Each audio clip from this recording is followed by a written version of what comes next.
Tout simplement pour essayer de résoudre un paradoxe, c'est que le niveau d'importance de la PAC, que ce soit en termes de budget au niveau européen ou en termes d'impact potentiel sur nos vies, quelque part, il n'a d'égal que le niveau d'incompréhension générale, généralement, qui existe dans ce dossier. La PAC, elle est primordiale car il est question d'agriculture, mais finalement, elle porte un peu mal son nom parce qu'il est aussi question de notre alimentation, les questions de nos paysages, de notre biodiversité, d'emploi ou encore du climat. Et pourtant, les personnes qui maîtrisent tout ou même partie en fait de cette PAC ne sont pas si nombreux. Et c'est pour ça qu'on s'est dit au CNCD qu'une petite séance de décodage de l'actuelle réforme en cours ne fera de mal à personne. Alors bien sûr, il ne s'agit pas d'expliquer la PAC en soi, on ne va pas revenir sur l'histoire, je n'ai pas demandé ça aux intervenants, de revenir en détail sur tous les mécanismes, les piliers, etc. On se dit que vous allez mieux comprendre ce monstre qu'est la PAC en répondant en fait aux questions qui sont dans le titre, c'est-à-dire est-ce que l'actuelle réforme de la PAC nous mène vers une PAC qui sera plus juste et plus durable. Alors pour y répondre en fait à ces questions-là, on a trois invités. Ils vont chacun répondre à une question spécifique parce que je le dis, c'est un monstre la PAC, donc chacun se spécialise dans différents domaines. Donc je ne vais pas poser une question et avoir trois exposés sur la même question, mais j'ai invité Monica, Astrid et Martin pour répondre à trois questions différentes. Alors notre deuxième intervenante, ce sera Monica, je ne sais pas si je vais bien dire ton nom, Skutser. Voilà. Notre première intervenante, c'est Monica. En tout cas, voilà, on va dire ça comme ça. Monica, qui est chargée de politique alimentation et agriculture chez WWF Belgique. Et WWF Belgique fait partie de cette coalition Impact dont vous avez peut-être déjà pris connaissance ou lu les analyses. Et ce que j'ai demandé à Monica, c'est de nous parler principalement de la dimension environnementale de l'actuelle réforme de la politique agricole commune et nous expliquer en quoi, en fait, elle répond aux enjeux actuels de notre environnement, du climat, au Green Deal, etc. Donc, on écoutera Monica sur cette question-là comme deuxième intervenante. Pour clôturer les trois interventions, ce sera Astrid Eiral, qui est chargée de mission et formation, chargée de mission formation et politique à la FUGIA, qui est un des syndicats agricoles paysans ici en Belgique, en Wallonie. Et à Astrid, je vais lui demander de nous expliquer plutôt en quoi l'actuelle réforme de la PAC permet en fait de donner des réponses satisfaisantes ou non en termes de soutien à l'emploi, en termes de soutien en fait financier, donc sur la question de la rétribution des agriculteurs et des agricultrices, et en termes de juste répartition aussi de ces aides, donc plutôt la question de l'emploi, du niveau de vie de nos agriculteurs et de la juste répartition des aides, donc plutôt cet aspect-là. Mais avant toute chose, on va commencer avec Martin Pigeon, qui est chargeur et chargé de campagne chez Corporate Europe Observatory, donc une ONG qui est basée ici à Bruxelles, mais qui se focalise essentiellement sur l'observation des institutions européennes et principalement du poids des lobbies dans les décisions au niveau européen. Et Martin Pigeon, je vais lui donner la parole en premier parce qu'avant de zoomer justement sur l'aspect environnemental et social, j'aimerais pouvoir bénéficier d'une petite introduction sur justement le processus d'élaboration de la politique agricole commune, ou en tout cas de sa réforme, comment est-ce que c'est construit, et au-delà de ça, de comment est-ce que c'est construit, aussi de faire un petit zoom sur le poids des lobbies agro-industriels dans le processus législatif européen. Voilà, je ne vais pas être plus long. Euh, Martin, la parole est à toi. Que vous sachiez en tant que spectateur, spectatrice, j'ai donné entre 12 et 15 minutes à chaque intervenant. Le sujet est assez complexe, donc c'est déjà délicat de résumer son exposé entre 12 et 15 minutes. Je ne veux pas être dictatorial sur le timing, essayer de suivre ça, et ce qui nous laissera à peu près 30 minutes de discussion avec vous par après. Martin, la parole est à toi. Merci Amaury. Bonjour à tous. Merci pour cette invitation. Je vais essayer d'être aussi succinct que possible, d'autant plus que je parle sous le contrôle, si j'ai bien vu, d'un public où il y a des gens qui s'y connaissent vachement plus que moi sur certains de ces aspects-là. Donc je vais faire court et aussi clair que possible. Sur la construction, d'abord, d'où vient la réforme de la PAC dont nous parlons aujourd'hui ? Effectivement, il faut serrer parce qu'il n'y en a pas une, il y en a deux en réalité. Il y en a celle qui a fait les gros titres dernièrement et qui va en fait commencer en 2023. et il y a celle qui est en cours et qui vient, il y a 2 jours, d'être renouvelée pour 2 ans, parce qu'on estimait qu'on n'avait pas le temps de mettre en place la prochaine. Donc, l'actuelle, elle est connue, ses problèmes sont connus également, donc je ne vais pas en parler. Je ne vais parler que de celle qui pourrait commencer en 2023, sachant que à l'heure où nous parlons, nous sommes en plein trilogue, c'est-à-dire des négociations très confidentielles entre la Commission, le Parlement et le Conseil pour adopter un texte dans les mêmes termes. J'en parle parce que c'est important, parce que, par exemple, il y a un certain nombre d'organisations, dont la mienne, qui viennent d'envoyer une lettre à toutes les institutions européennes pour demander davantage de transparence sur ces trilogues-là. Autant être très clair, ça n'a que très peu de chances d'arriver. La Commission et les États n'ont jamais voulu, quel que soit le sujet, qu'il y ait de la transparence sur ces trilogues-là. Et c'est bien dommage, parce que ça permettrait aux citoyens européens de se rendre compte de quelle est la nature des arguments échangés quand on négocie des textes aussi fondamentaux que celui-ci. Donc, de quel texte parlons-nous vraiment? Eh bien, nous parlons d'un texte qui est d'abord assez ancien. C'est un texte qui a été publié il y a plus de 2 ans, en 2018, par la commission précédente, la commission Juncker. Et à l'époque où le commissaire à l'agriculture était un Néerlandais qui s'appelle Phil Hogan, qui est un conservateur, qui est une force de la nature, comme ça, un homme très grand, très costaud. Et qui, avant de venir à Bruxelles, s'était fait notamment connaître en Irlande pour avoir tenté de privatiser la distribution de l'eau. Voilà, ça vous situera un peu le personnage. Autant dire que la proposition de réforme de la PAC qui avait été déposée par Hogan était très dans la continuité de l'existant. Avec et bon, je passe vite, mais c'est important, il faut savoir qu'il y a 2 axes principaux qui orientent les réformes successives de la PAC depuis maintenant 20 ans. D'une part, c'est une renationalisation progressive. Et avec cette PAC-là, on est arrivé au terme de ce processus-là. La mise en œuvre intégrale de cette politique sera faite par les États, par l'intermédiaire de ce qui s'appelle les plans stratégiques nationaux. Donc ça, c'est une première.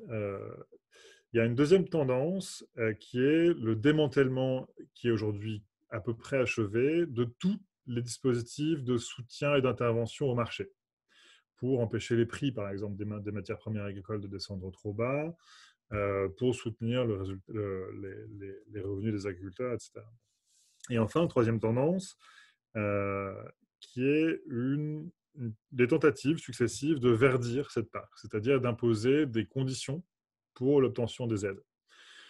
Ce qui, pour les agriculteurs, se traduit, autant le dire tout de suite, par davantage de bureaucratie. Et c'est une partie du problème auquel on est confronté. C'est que je pense qu'il est très important de comprendre que quand on négocie la PAC, aujourd'hui, à 85%, on négocie le revenu des agriculteurs.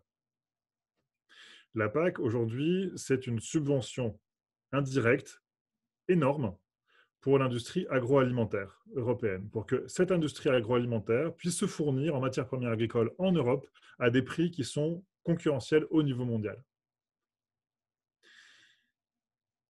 Et donc, évidemment, quand on est dans un dispositif de ce type, quand on a une PAC qui est OMC compatible comme ça, et que la seule chose qui est négociable en réalité, c'est le revenu des agriculteurs, eh bien, évidemment, c'est très compliqué. Parce que quand vous négociez avec quelqu'un son revenu, eh bien, évidemment, il ne va pas vouloir lâcher grand-chose.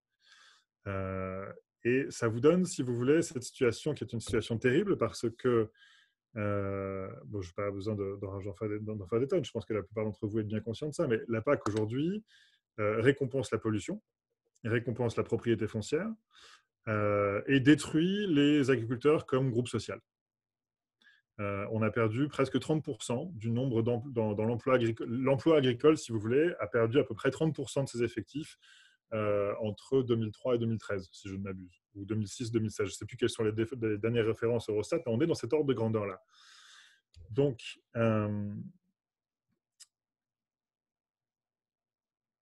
je pourrais peut-être mentionner un témoignage personnel. Ça fait 10 ans presque que je travaille sur les questions agroalimentaires. Ça fait à peu près depuis que cette PAC est sortie, depuis 2018, qu'on savait que ça se présentait mal et que le texte n'était pas du tout à la hauteur des enjeux climatiques, environnementaux, etc., ou sociaux. Et pourtant, quand on s'est pris la raclée qu'on s'est prise au Parlement, parce qu'il n'y a pas autant à être clair, ils n'ont pas perdu un vote, pas un. Eh ben, ça m'a atteint beaucoup, beaucoup plus que ce que je pensais. J'ai pas pu toucher un ordinateur pendant 2 semaines quasiment, parce qu'il y a une différence entre savoir quelque chose et le vivre. Et là, à l'occasion de ce vote, on a vraiment perdu une occasion assez irremplaçable à un moment unique. On n'avait pas enfin, tout n'est pas perdu, mais beaucoup, beaucoup a été perdu. Et à ce moment de la crise du climat, de la crise de la biodiversité, on n'avait vraiment pas 7 ans à perdre. Et c'est un peu de ça dont on parle. Les 2 prochaines années, c'est le régime actuel, ça ne change pas. Et après, c'est de 2003 à 2027. Donc, la prochaine échéance pour une refonte très sérieuse de la PAC, si on n'arrive pas à arracher une réforme substantielle de dernière minute de celle-ci, ce qui est peu probable, mais on va essayer quand même, c'est 2027 la prochaine échéance. Et c'est dans beaucoup trop longtemps. Bon, ça c'est un aspect de ressenti personnel, mais je voulais le dire parce que c'est important, pour moi en tout cas, et je pense pas que pour moi. Maintenant, pourquoi est-ce qu'on en est arrivé là et quel est le rôle que les lobbies ont joué dans tout ça? C'est pas une question très simple, parce que d'abord la PAC, c'est un sujet énorme qui concerne l'ensemble de l'industrie agroalimentaire, directement ou indirectement. Pour nous, à CEO, depuis qu'on étudie ces questions-là, ça fait 10 ans qu'on se pose une question qui est pourquoi les lobbies agricoles, pourquoi les syndicats agricoles, pour être précis, qui sont censés représenter les agriculteurs, défendent-ils à Bruxelles des positions qui aboutissent à la destruction des agriculteurs comme groupe social? Pour le dire moins gentiment, pourquoi trahissent-ils leurs électeurs? C'est une question qui est facile à poser, mais qui est plus difficile à répondre. D'abord, il faut voir que on est sur un héritage culturel. C'est pas nouveau, cette histoire. Ça fait plus d'un demi-siècle que ça dure. Ça nous renvoie aux années 50, aux années 60, à la grande restructuration de l'agriculture européenne, de la grande industrialisation de l'agriculture, qui a été largement acceptée et voulue, ou en tout cas accueillie par les agriculteurs eux-mêmes. Parce que les agriculteurs allaient eux aussi devenir des entrepreneurs, eux aussi embrasser la modernité, devenir des exploitants agricoles et plus des paysans. Et donc rejoindre la modernité et échapper à à la tutelle des anciens et des savoirs anciens. Et dans l'esprit de l'époque, c'était très important ça. Et il faut voir que les gens qui sont aujourd'hui les agriculteurs sont les enfants de cette génération-là. Donc on est sur une génération de transition. Si vous interrogez, voilà, ça je ne vais pas parler trop longtemps de ça, mais c'est très important parce que on ne peut pas réformer l'agriculture sans les agriculteurs. Or, les syndicats qui représentent ces agriculteurs sont capturés par l'industrie agroalimentaire. Et c'est le sujet que nous avons de l'article du rapport que nous avons publié mi-octobre, quelques jours avant le vote d'ailleurs. Ça, on ne le savait pas quand on l'a publié. Et je vais très rapidement vous décrire ce qu'on a trouvé. La première chose, c'est ce dont je viens de vous parler. Il y a un problème culturel. La profession agricole est traversée d'une culture professionnelle qui aboutit à la mécanisation, à la concentration des terres, à la destruction de l'emploi, au nom de la modernité. Il y a un logiciel culturel à faire changer. À côté de ça, la pression du reste de la société devient impossible à ignorer. Ça prend même des accents violents. Alors, vous avez beaucoup d'abus du terme agribashing, mais c'est une réalité aussi. Vous avez en France des fermiers qui se sont fait casser la gueule par des voisins qui passaient parce qu'ils pulvérisaient des trucs sur leur champ. Il se trouvait que c'était des engrais, pas des pesticides à ce moment-là. Mais ce genre de cas existe. Il y a une fracture, et particulièrement dans le cas de l'élevage, qui va s'approfondissant entre les agriculteurs d'un côté et le reste de la société et les environnementalistes de l'autre. Et ça fait parfaitement le jeu, de l'industrie des intrants, des pesticides, des engrais, de la machinerie agricole. Ce qui fait qu'on continue à utiliser des pesticides aujourd'hui en Europe largement, c'est parce que euh, les syndicats agricoles ont été, comment dire, il y a tellement de choses à dire, mais je vais essayer d'être résumé quand même. Mais c'est important parce que ça explique le positionnement de ces structures-là. Donc, je vais évacuer la question culturelle parce que j'en ai parlé. Après, il y a une question institutionnelle. Ce qu'il faut voir, c'est que à Bruxelles, mais c'est le cas en France aussi, et je ne sais pas dans quelle mesure c'est vrai en Belgique, pour le coup, je connais moins cette situation-là, mais il y a une interpénétration très très grande entre les intérêts des agriculteurs et les intérêts des coopératives d'agriculteurs. La plupart des coopératives sont encore des structures de taille réduite, mais certaines sont devenues euh, des multinationales de l'agroalimentaire. Or, ce sont avant tout ces coopératives-là, d'abord qui achètent les récoltes, qui achètent les productions, euh, et qui ensuite vendent aux agriculteurs les produits, notamment les pesticides, notamment les engrais, parfois les machines aussi, dont ils ont besoin. Et donc, c'est très embêtant, ça, parce que quand vous regardez en plus les comptes de ces coopératives, vous vous rendez compte que leur principale zone de profit, ce n'est pas la revente des récoltes et des productions, c'est la fourniture d'entrée, c'est la fourniture d'engrais, dans les céréales, en tout cas, c'est comme ça, dans les pesticides, c'est la fourniture de pesticides. Donc, c'est très embêtant parce que vous vous retrouvez avec une structure qui prétend parler au nom des agriculteurs, mais qui a un intérêt structurel à maintenir la vente de pesticides, d'engrais, de machines agricoles, et donc d'entretenir le modèle agro-industriel dont nous souffrons tous aujourd'hui. Donc ça, c'est un premier problème grave.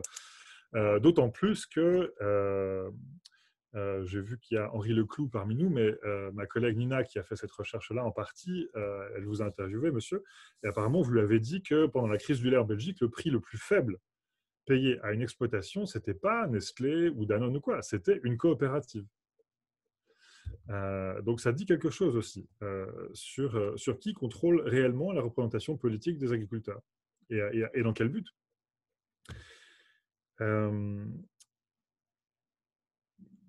y a tellement de choses à dire. Peut-être dire encore... oui, revenir sur cette question de la séparation entre la communauté agricole, la communauté des agriculteurs et le reste de la société. Parce que ce qui est très pénible, c'est que à CIO, on travaille depuis très longtemps sur les questions commerciales. Et pour les agriculteurs, c'est la question essentielle, en fait. Je ne connais pas un agriculteur qui préfère recevoir des subsides après avoir rempli plein de paperasse plutôt que de simplement vendre sa production à un prix qui lui permet d'en vivre dignement. Ça, c'est une question de politique commerciale. Et c'est la question qui n'est jamais posée dans le cadre de la PAC. Et c'est le problème. Ou quand on parle de pesticides, d'ailleurs. Euh, Quand les agriculteurs vous disent oui, mais si vous nous enlevez la possibilité d'utiliser, je ne sais pas moi, dernièrement les néonicotinoïdes avec les betteraviers, par exemple, ou encore avant, tous les céréaliers avec le glyphosate pour les intercultures. Si vous nous enlevez la possibilité d'utiliser ces molécules-là, vous nous mettez dans une situation de concurrence déloyale. Mais le truc, c'est qu'ils ont raison, en fait. C'est que comment est-ce que vous voulez leur demander d'être concurrentiels, alors que les prix sont déjà beaucoup trop bas pour qu'ils puissent en vivre, quand eux-mêmes sont en concurrence directe avec pour le blé, ça va être l'Ukraine, par exemple, le blé russe. Sur le maïs, ça va être avec l'Amérique du Sud ou l'Amérique du Nord. Etc. Sur le soja, bon, il y en a assez peu qui poussent ici, mais ou encore pire sur l'élevage, par exemple, sur la viande, sur les produits laitiers, qui sont des productions où traditionnellement les agriculteurs faisaient davantage de marge que sur les grandes cultures. Ben, ils peuvent pas. Ils peuvent pas. Et donc, ça. Et, et là encore, on doit se poser la question de qui sont les gens qui prétendent parler au nom des agriculteurs. Si vous reprenez le COPA-COGECA, qui est la Fédération européenne des syndicats, des syndicats, des gros syndicats nationaux d'agriculteurs. En 2014, ils ont signé un communiqué avec le patronat, avec le lobby des supermarchés, il fallait le faire quand même, euh, saluant l'ouverture des négociations du TAFTA. Qui va les mettre dans une situation de concurrence encore pire, qui les aurait mises à l'époque dans une situation de concurrence encore pire. Donc ça dit que ceux qui vraiment dirigent et orientent la représentation politique des agriculteurs aujourd'hui sont des gens qui défendent essentiellement le modèle agro-industriel, qui défendent une agriculture intensive en capital et pas en travail. Ça, faut toujours faire la distinction entre ces deux choses-là. Et qui sont partisans d'une libéralisation totale des échanges au niveau mondial. Parce qu'ils pensent qu'au nom de la loi des avantages comparatifs, ils peuvent s'en sortir, ils peuvent faire des profits. Et le problème, c'est que les gens qui pensent comme ça sont. Je ne veux pas vous ensevelir de détails, parce qu'après, on peut aller dans le détail pour voir comment ça s'articule exactement et comment ils arrivent à massifier leurs ressources pour faire du lobbying. Notamment, en France, ça va passer par les cotisations volontaires obligatoires ou ce genre de trucs. Mais pour faire simple, pour faire court, je pense qu'il est vraiment important de comprendre que les gens qui prétendent aujourd'hui parler au nom des agriculteurs, en réalité, sont des lobbyistes professionnels qui font leur carrière à Bruxelles, qui n'ont que peu de contact avec le terrain, qui sont très interchangeables avec le reste de l'agro-industrie. Vous voyez qu'il y a beaucoup de points communs. En fait, ce lobby agricole, parce qu'il ne paye pas des salaires très, très élevés, il sert un petit peu d'école de lobbying pour l'industrie agroalimentaire. Vous avez des anciens de ce lobby-là que vous retrouvez après dans plein d'autres lobbies, qui du lobby des pesticides, qui du lobby de l'industrie agroalimentaire, les transformateurs, les commerciaux, les négociants, etc. Et donc, tout ça forme un système politico-économique extrêmement stable, extrêmement bien défendu. Et leur meilleure défense, et j'en terminerai par là, et c'est je pense pour ça qu'ils ont gagné et qu'ils continuent à gagner, c'est parce qu'on ne pose pas la question commerciale, on ne met pas la question commerciale dans l'équation, dans la balance, ça pose directement la question du prix. Et d'ailleurs du prix auquel les productions agricoles sont vendues et achetées. Il y a deux graphes très simples. Vous regardez l'évolution du prix de vente des matières premières agricoles depuis 40 ans, on est dans une baisse structurelle. Vous regardez le prix des produits alimentaires achetés par les consommateurs en magasin, ça ne cesse de monter. Les intermédiaires mangent toute la marge. Mais nous battons avec les agriculteurs. Vous voyez bien qu'il y a un truc qui ne va pas. C'est pas eux la cible, c'est les intermédiaires. Et les intermédiaires, eux, se satisfont très très bien de cette situation-là. Merci Martin, je vais te couper Non, maintenant, mais c'est mais parfait. je suis sûr que dans le moment des questions, on pourra certainement revenir là-dessus et que Astrid pourra aussi construire sur ce que tu as présenté. Euh, Merci beaucoup pour cette première intervention qui dresse le cadre. Maintenant, on va essayer d'un petit peu se pencher sur le contenu un petit peu de cette PAC et de la réforme actuelle. Et donc, c'est ce que je vais demander à Monica, de nous faire une petite présentation de nouveau, Mission Impossible, en un petit quart d'heure, essayer de nous éclairer sur la dimension environnementale de cette politique agricole commune, puisque si on se contente d'écouter ceux qui sont à la barre des négociations, tant du côté du Parlement que de la Commission, on a l'impression qu'on a une toute nouvelle PAC bien verte qui arrive. Alors, est-ce que tu peux nous éclairer un petit peu là-dessus, nous dire est-ce qu'il y a des avancées aussi, avoir peut-être l'honnêteté intellectuelle de reconnaître et de souligner l'avancée, mais aussi quels sont les actes manqués ou les faux semblants qu'il y a dans la proposition actuelle. La parole est à toi.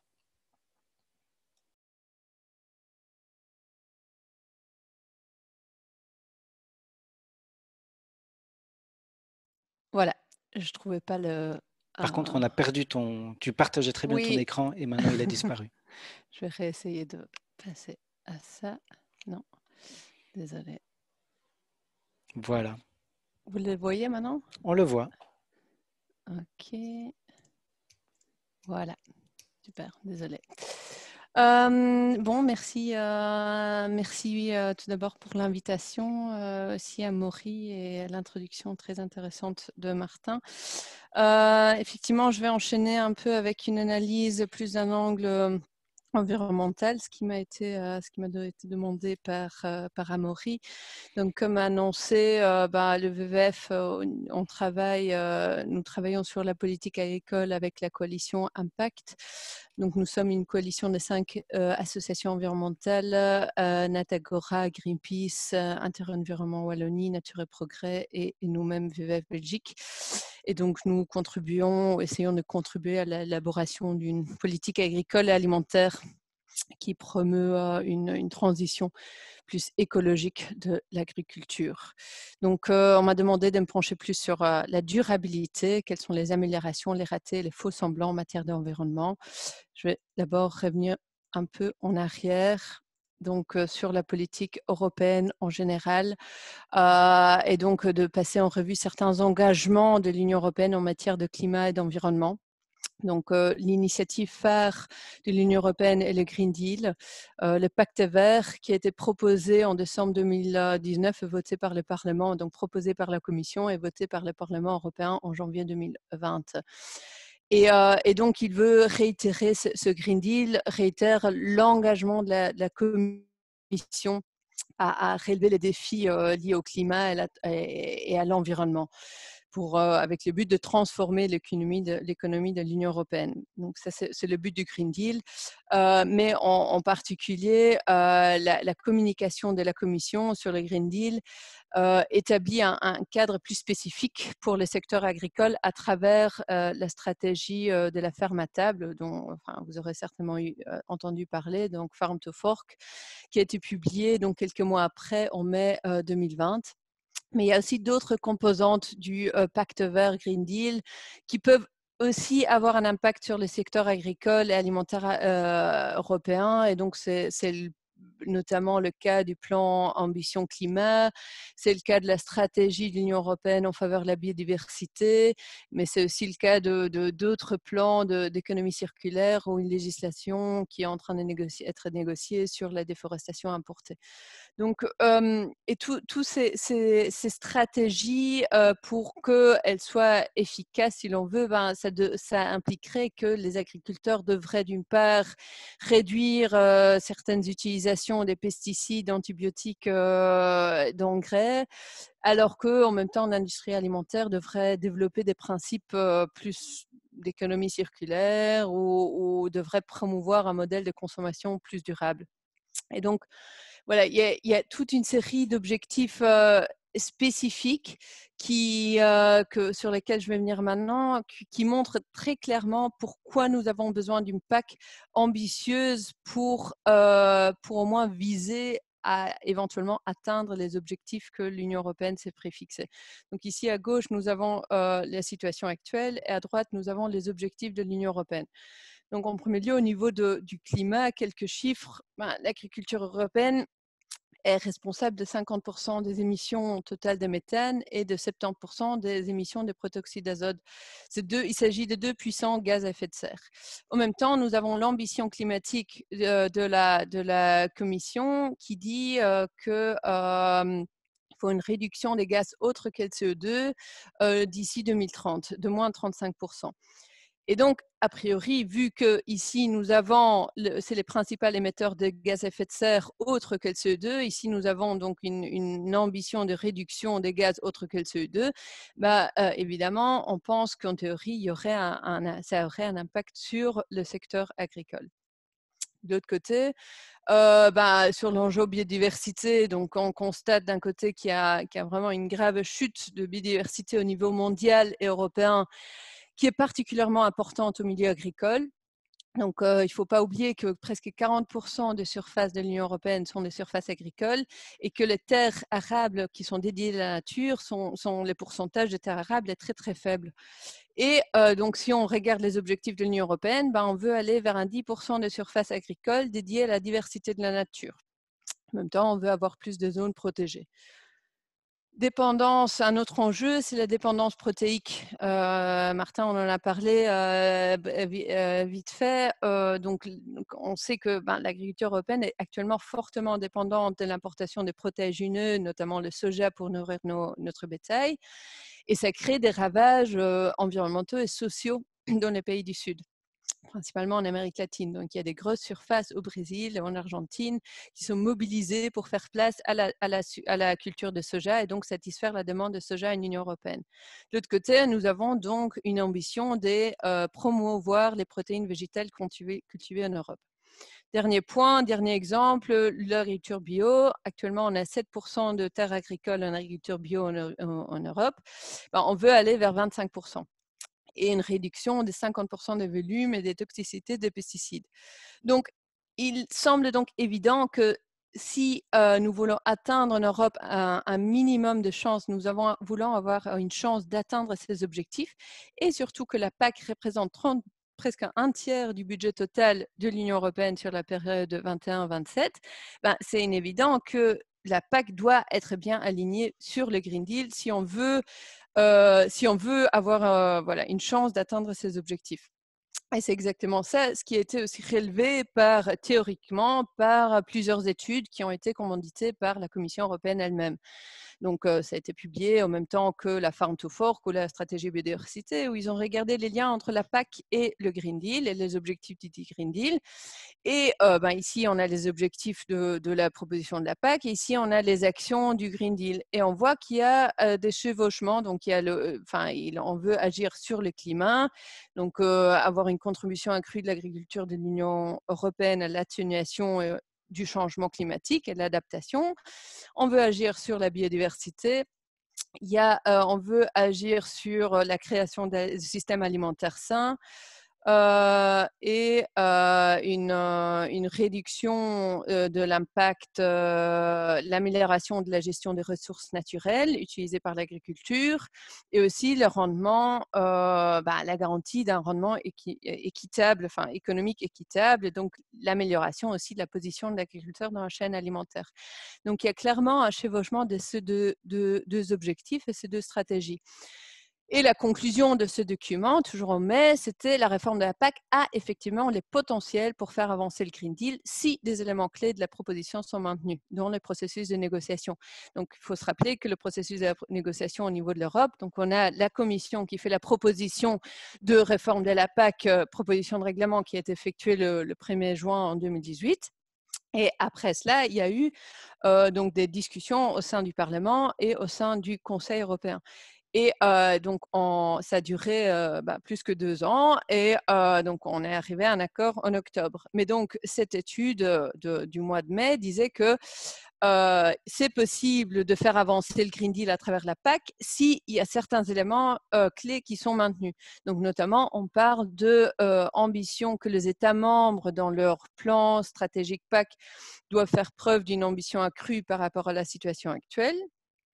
Par rapport à tous les objectifs qui sont liés à l'environnement et au climat.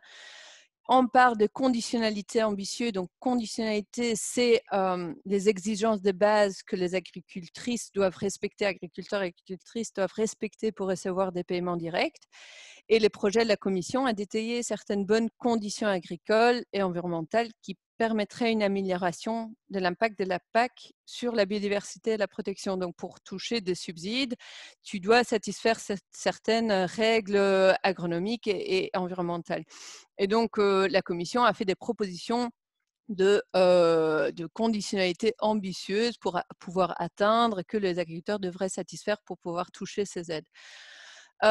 Et en troisième lieu, il y en a d'autres, mais c'est juste des exemples. Il y a des éco-régimes, c'est une innovation phare de la Commission et c'est des paiements annuels destinés aux agriculteurs pour mettre en place des pratiques favorables à l'environnement. Donc, le papier, il dit qu'il faut que ces éco-régimes soient obligatoires et ambitieux. Donc, qu'est-ce qui s'est passé après les votes d'octobre de 2020? Donc, plusieurs d'entre vous l'auront suivi. La PAC a fait la une pendant des journaux. Il y a Greta Thunberg qui s'est mobilisée. Il y a plusieurs acteurs qui sont mobilisés, surtout parce que les parlements européens et les conseils se sont prononcés tous les deux sur la proposition émise par la Commission. Et des manières étonnamment coordonnées tant sur le plan du calendrier que du contenu, les co-législateurs ont zappé les conditions, les ambitions des stratégies qui avaient été mises en place par la Commission la même année. Donc, les objectifs de la ferme à la table et la biodiversité. Donc, pourquoi est-il ainsi ? Je ne vais pas aller dans le détail de tous ces éléments, on n'aura pas le temps ici, mais je vais souligner quelques éléments principaux. Donc, en premier lieu, il y a vraiment une absence de vision. Donc, la proposition de réforme, elle manque de vision pour l'agriculture européenne en 2030. Donc, pour la période de l'implémentation de la PAC. Et donc, les parlementaires et les ministres de l'Agriculture semblent être en désaccord sur les objectifs et les priorités. Et ça se reflète dans des décisions qui portent sur les plus petits dénominateurs communs et de facto, donc, le statu quo. Et les textes aussi, ça c'est assez flagrant, les textes adoptés s'écartent complètement de la direction fixée par le Pacte vert européen, dont toute proposition de référence dans les textes a été écartée. Donc, il n'y a pas de mention, à part à quelques exceptions près, des objectifs, mais non plus des stratégies à ces stratégies-là dans les textes du Parlement et du Conseil. En termes d'objectifs concrets sur le climat, pareil, alors qu'il y a une référence à l'accord de Paris sur le climat, qui d'ailleurs ne contient quasi rien sur l'agriculture, mais bon, il y a quand même une référence. Toute mention d'objectifs concrets a été rejetée. Alors qu'il y a des objectifs ambitieux auxquels on veut arriver. Donc, si on décide que le 33% du budget de la PAC, du budget de l'Union européenne ne va pas aller dans cette direction, on aura... c'est quand même très étonnant. Il n'y a aucune vraie leçon qui a été tirée par la PAC précédente. Donc, on vient de mentionner la conditionnalité, qui sont les exigences de base que les agriculteurs doivent respecter, agriculteurs et agricultrices doivent respecter pour recevoir des paiements directs. La Commission avait proposé de renforcer ces règles de base. Cela n'a pas vraiment été fait. Ça a été viré par le Parlement et le Conseil. Et donc, on revient à un statu quo de la conditionnalité qui n'a pas d'impact vraiment important ou pas suffisant, en tout cas pour enrayer les déclins et les changements de la biodiversité et le changement climatique. Les paiements environnementaux, donc les éco-régimes dont on avait parlé, il y a une limitation indirecte. Donc, même si un pays de l'État membre veut aller au-delà d'un certain seuil pour les éco-régimes, il ne peut pas, parce qu'il y a une limite du budget. Et il y a même et ça c'est encore plus flagrant, il y a même un ajout d'une obligation pour les éco-régimes d'atteindre les objectifs économiques de la PAC. Donc, nous avons maintenant un instrument qui vise vraiment, c'est l'innovation phare de la Commission pour mettre en place des pratiques favorables à l'environnement et au climat. Maintenant, ils ajoutent une condition économique, des compétitives économiques à cet instrument environnemental. Enfin, nous observons à nouveau le choix d'orienter la plus grande partie du budget PAC vers des paiements directs qui sont soumis à très peu d'exigences environnementales. Et même si les aides à l'exportation n'existent plus dans la PAC, au sein de la PAC, l'agro-industrie européenne continue quand même à exporter à bas prix certains produits grâce aux subsides qu'elle reçoit. Et donc, ça a un impact important sur les marchés locaux dans les pays du Sud. Donc, certains produits européens deviennent donc de plus en plus compétitifs que la production locale. Et donc, ça déstabilise évidemment certaines économies rurales. En Afrique de l'Ouest, par exemple, il y a des transformateurs qui préfèrent acheter du lait en poudre parce que ça leur revient à un prix qui est 40% plus bas que celui du lait local. Finalement, les aides PAC entretiennent aussi un développement d'un modèle, on en a parlé, d'élevage qui est un élevage intensif, qui est en partie responsable de l'exportation du soja en Amérique latine et donc de la déforestation en Amérique latine. Et donc, pour nous, évidemment, si on veut conclure, si on veut regarder tout ça, la PAC n'a pas été conçue pour des objectifs environnementaux. C'est vrai, dans les années 60, ça a été conçu pour des objectifs de sécurité alimentaire. Les objectifs environnementaux ont été introduits au fur et à mesure pour répondre à l'ère du temps, mais aussi pour, si on veut, justifier les grands budgets qui vont vers l'agriculture. Et donc, pour nous, c'est clair que la PAC à nouveau, est en train de devenir à nouveau principalement une aide aux revenus agricoles pour certains grands agriculteurs ou l'agro-industrie européenne. Et il semblerait que nombreux États membres sont d'accord avec cela, parce qu'on a vu ça dans les positions du Conseil. Mais donc, plutôt que de dire ou de défendre la position que c'est une raison qu'ils défendent et qu'ils considèrent que c'est politiquement légitime ou indispensable de maintenir l'aide aux revenus, ils le vendent comme un paiement vert. Et ça, évidemment, pour nous, c'est inacceptable, c'est un scandale. Parce qu'on ne va pas justifier un paiement de subsides qui peuvent être légitimes si on veut les légitimer politiquement. Ça, c'est un autre débat. Mais on va pas, il faut juste être transparent sur le but, sur l'objectif de ces aides. Et voilà, je termine là. On pourra discuter par la suite comment on peut sauver, ou si on veut sauver ces pots cassés de la PAC. Mais je laisse ça à la discussion par la suite. Merci beaucoup, Monica, pour la présentation. Voilà, sans tarder, je vais inviter Astrid. Tu peux déjà préparer ta petite présentation parce que je sais que tu en as une aussi, pour nous éclairer davantage sur les aspects économiques et sociaux, donc plutôt du point de vue des agriculteurs. Que penser de cette PAC? Puisque pour rappel, il y a des gens qui nous ont rejoints en cours de route. Toi, tu travailles à la FUGEA, qui est un des syndicats agricoles ici en Belgique, qui fait partie de la Via Campesina. Et donc la question que je t'ai demandé, effectivement, c'est est-ce que cette PAC, on peut considérer qu'elle est plus juste? Quelles sont les améliorations, les ratés, les faux-semblants qu'il peut y avoir dans ce domaine-là? La parole est à toi. Merci beaucoup. Voilà, merci de m'avoir invité. Bonjour à toutes et à tous. Donc voilà, merci de préciser que donc, nous, on ne fait pas partie de la COPA-COGECA, donc qui a été dénoncée à juste titre par Martin. Et donc, on fait partie de la coordination européenne de la Via Campesina. Et donc, en tant que syndicat agricole, c'est vrai que nous, la question du revenu est assez centrale dans nos revendications, même si en tant que syndicat, on va dire progressiste, l'environnement est également une de nos préoccupations. Donc voilà, d'abord pour parler, donc aussi Amaury disait que je parlerais du revenu et de l'emploi. Juste pour situer, moi je vais vraiment me focaliser sur la question du revenu, la question de l'emploi. Voilà, ça aurait été un trop gros volet à traiter, donc je vais vraiment me focaliser sur cette première partie. Alors, quelques petits mots pour contextualiser la situation. Donc, ça a déjà été dit, mais donc, le budget européen est conséquent. On est à 379 milliards d'euros. C'est le tiers du budget européen. C'est énorme, mais il faut quand même se rendre compte que il y a une diminution structurelle du budget de la PAC depuis pas mal de programmations. Avant, on était sur des budgets qui étaient à 70-80% du budget européen. Maintenant, on a 33, ça reste gros, mais néanmoins, les agriculteurs ont dû faire tour avec moins de budget. Deuxième élément important, les aides de la PAC sont vraiment essentielles dans les revenus de pas mal d'exploitations. Alors, ça dépend selon les spéculations, selon les fermes, mais dans certaines fermes d'élevage, c'est 100% du revenu. Donc, Martin l'avait bien dit, là, on négocie le revenu des agriculteurs et donc, ce n'est pas du tout anodin. Troisième point, on est dans un contexte au niveau commercial où on multiplie les accords de libre-échange. Vous avez entendu parler du CETA, du TTIP, du Mercosur.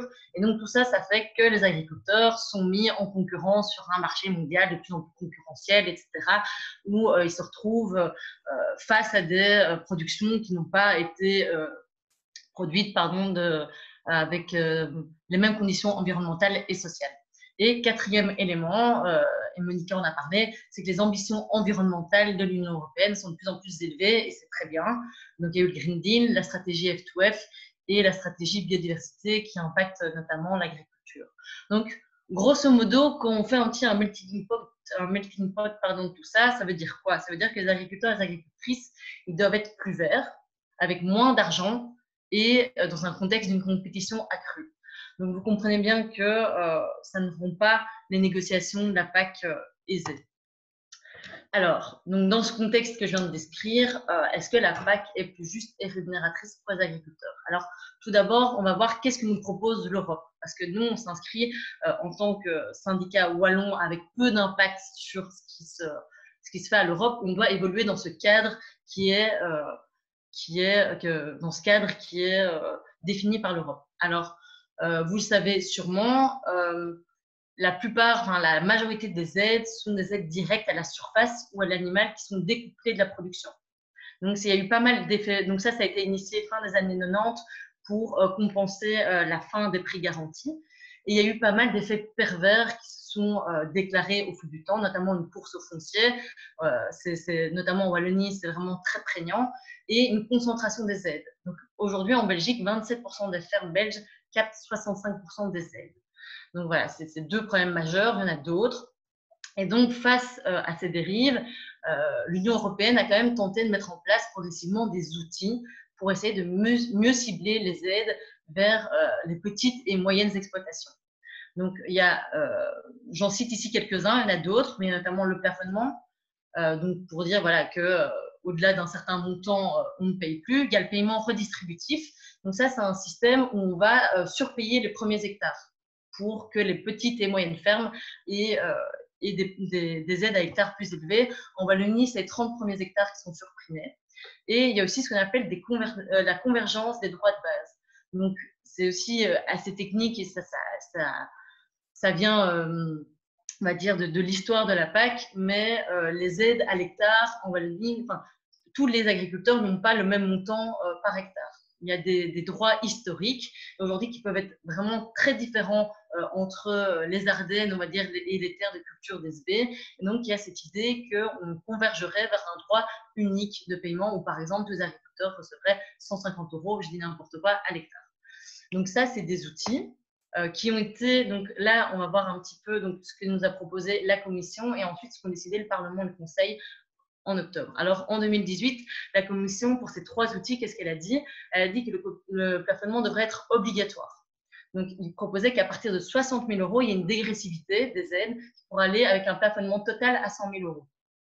Il proposait aussi que le paiement redistributif soit obligatoire, ce qui n'était pas le cas, et qu'il y ait une convergence progressive des aides pour arriver à ce montant unitaire. Alors, le Parlement, qui est à la base l'organe le plus progressiste, on va dire, du trilogue, a été assez décevant, comme l'a dit Martin. C'est-à-dire qu'au niveau du plafonnement, ils ont dit oui, c'est obligatoire, mais en fait, ils l'ont rendu complètement inopérant parce que, en fait, c'est un plafonnement à partir de 100 000 € et uniquement pour les aides de base. Donc, voilà. Autant dire qu'en Belgique et enfin en Wallonie, il n'y a personne qui serait touché par ce plafonnement. Il a demandé que le paiement redistributif soit facultatif. Par contre, il a demandé une convergence totale des aides, ce qui est plutôt positif. Et le Conseil, n'en parlons pas, il a complètement, il a vraiment tiré dans tous les outils proposés par la Commission en rendant le plafonnement et le paiement redistributif facultatif et en demandant aussi une convergence progressive. Donc, quand on voit un petit peu ce tableau, on se rend compte qu'au niveau de l'Europe, en fait, il n'y a pas une proposition ambitieuse pour équilibrer les aides entre les agriculteurs. Donc, c'est vraiment un cadre extrêmement permissif et qui fait que, en fait, la main est donnée au niveau des États membres et dans le cas au niveau de la région wallonne.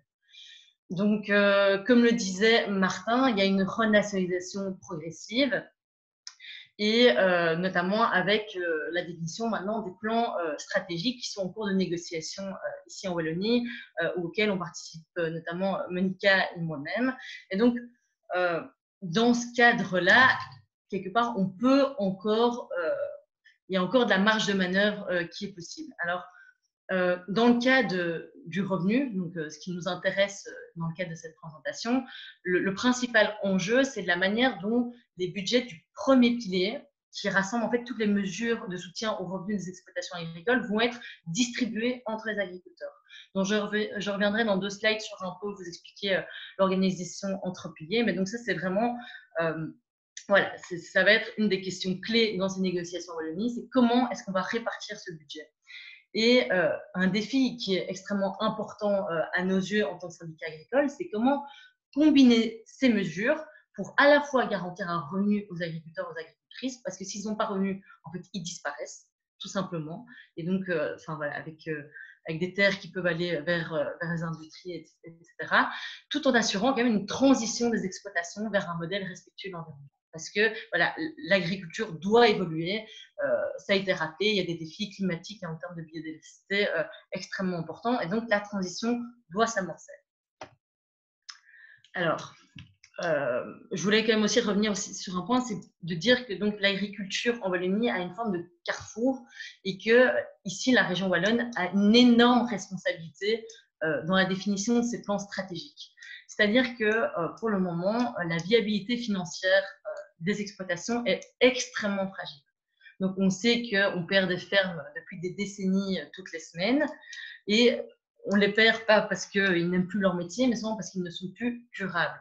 Et aujourd'hui, on est dans une situation où les fermes ne sont plus viables financièrement et de manière assez caricaturale, ils ont deux choix qui se portent à eux. Soit ils vont vers une intensification de leurs pratiques, soit ils vont vers une transition, vers un modèle où ils diminuent leurs coûts et qui est plus respectueux de l'environnement. Et alors, ce choix, il se fait comment au sein de l'exploitation? Alors, il y a une question des valeurs, évidemment. Je veux dire, il y a des gens qui passent en bio voilà, parce qu'ils y croient, parce qu'ils ont envie de produire une nourriture de qualité aux consommateurs, pour l'environnement, etc. Mais il ne faut pas se leurrer, le premier facteur de choix, ce sont les opportunités économiques. Est-ce qu'ils vont pouvoir vivre en choisissant tel ou tel modèle? Alors, pour ça, il y a la PAC, qui est extrêmement important, qui va orienter le choix des fermes, mais ce n'est pas que ça, et j'y reviendrai, c'est surtout les filières de commerce, des débouchés possibles pour les produits des fermes. Donc voilà, je reviens un petit peu sur ces enveloppes du premier pilier, notamment pour le soutien au revenu. Donc, la PAC, elle est organisée en deux piliers. Le premier pilier qui sont les mesures de soutien aux revenus et le deuxième pilier qui est toutes les mesures pour le développement rural. Je ne vais pas le développer ici, mais je pourrais donner le PowerPoint s'il y en a qui sont intéressés. Et on va vraiment s'intéresser ici aux 4 premières enveloppes que j'ai mis en gras. Donc les droits de base, qui sont les droits à l'hectare, le paiement redistributif, l'aide couplée et les éco-régimes. Alors je me concentre là-dessus parce que c'est la majorité du pilier 1. Le paiement jeune et les réserves de crise, c'est vraiment quelques pourcents. Et donc je m'y attarde pas. Donc, nous, quelle est notre proposition de la FUGEA? Donc, réfléchir avec notre base, avec nos membres, pour essayer d'accompagner cette transition, c'est-à-dire garantir un revenu, mais en aidant les fermes à faire cette transition vers un modèle plus respectueux de l'environnement. Donc, je tiens à souligner que cette proposition, elle se fait évidemment dans le cadre qui est permis par l'Europe. Donc, on reste dans ce cadre-là et on ne commence pas à rêver une PAC. Ça serait un autre exercice. Donc, voilà, nous, ce qu'on propose par rapport à ça, c'est au niveau des aides à la surface. Donc, comme vous l'avez vu, le plafonnement, en fait, est complètement inopérant pour le moment. Après, il faut attendre les résultats du trilogue. Mais pour le moment, on sent que c'est quand même assez mal barre au niveau du plafonnement. Donc, nous, ce qu'on propose, c'est qu'il y ait un transfert des aides à la surface vers des paiements redistributifs pour toucher et cibler davantage les petites et moyennes exploitations et leur donner davantage de moyens face aux grandes structures. Donc voilà, c'est pour les aides à la surface et les paiements redistributifs qui montraient aujourd'hui qu'ils sont à 17% et donc qui montraient à 25% du premier pilier. Une des autres enveloppes qui est sujet à pas mal de débats, mais que nous, on soutient, c'est l'aide couplée à l'animal. Donc, en Wallonie, on a une aide couplée exceptionnelle de 21%, qui est liée à la bête, donc pour l'élevage laitier, l'élevage viandeux et pour l'élevage de moutons. Donc, nous, on veut un maintien de cette enveloppe parce qu'aujourd'hui, les exploitations d'élevage sont vraiment dans une crise économique sévère et au niveau de notre syndicat, on veut vraiment soutenir les modèles en polyculture élevage. Donc, on veut maintenir cette enveloppe, mais on veut des réformes importantes, c'est-à-dire qu'on veut plafonner cette aide pour soutenir des exploitations avec un élevage à taille humaine et on veut également lier cette aide à l'autonomie fourragère pour éviter des exploitations hors sol, etc., et des exploitations de trop grande taille. Et je terminerai avec les éco-régimes, qui sont donc la mesure phare proposée par l'Europe. Donc nous, on propose 27%. Pour info, le Conseil veut 20%, le Parlement veut 30%. Donc voilà, nous on propose 27. Donc c'est une enveloppe relativement ambitieuse et avec des mesures qu'on veut réellement favorables à l'environnement, mais qui doivent être rémunératrices pour les agriculteurs et les agricultrices et surtout aussi réalistes sur le terrain. Ça ne sert à rien d'imaginer des mesures que personne, enfin aucune exploitation ne pourra concrètement mettre en place dans sa ferme. Et alors, je termine ici pour rappeler que la PAC, effectivement, c'est extrêmement important, mais c'est quand même un outil parmi d'autres pour assurer cette transition. Donc, il y a d'autres outils que la région wallonne peut mobiliser en dehors des cadres européens pour soutenir la transition vers une agriculture plus durable, autonome et tournée vers l'environnement. Donc, premièrement, il faut assurer des débouchés à nos agriculteurs. S'ils savent qu'il y a un prix qui les attend pour leur production, après une filière courte développée par région, ils iront dans cette direction. Donc ça, c'est le premier point, c'est le plus important. Deuxième point, il faut une gestion du marché foncier. Voilà, c'est aussi un énorme débat et on ne va pas s'enfoncer là-dedans, mais aujourd'hui, c'est extrêmement problématique et la région wallonne pourrait développer des outils pour essayer de gérer l'accès à la terre. Les recherches scientifiques devraient aussi soutenir cette transition. Il faudrait une offre de formation plus élargie et accessible. On pourrait aussi imaginer d'adapter les règles ASCA et évidemment, la sensibilisation des consommateurs et des consommatrices reste un enjeu extrêmement important. Donc voilà, j'ai un peu tracé sur la fin. J'espère que j'ai été compréhensible. Voilà. Et sinon, vous pouvez me poser des questions. Voilà. Merci Merci. beaucoup, Astrid. Il y a déjà des questions pour toi qui sont là. Je vais faire deux petits points pratiques. La première, c'est que je vais demander à mes trois intervenants de me dire via le chat s'ils peuvent rester potentiellement 10 minutes en plus, parce qu'en fait, je vais proposer à ceux et celles qui veulent rester 10 minutes en plus de rester pour prolonger les débats. Je vois déjà des pouces qui se lèvent. Martin me dit OK. Donc voilà, disons qu'on va clôturer plutôt à 17h10 que 17h. Sentez-vous libre de nous quitter si besoin est.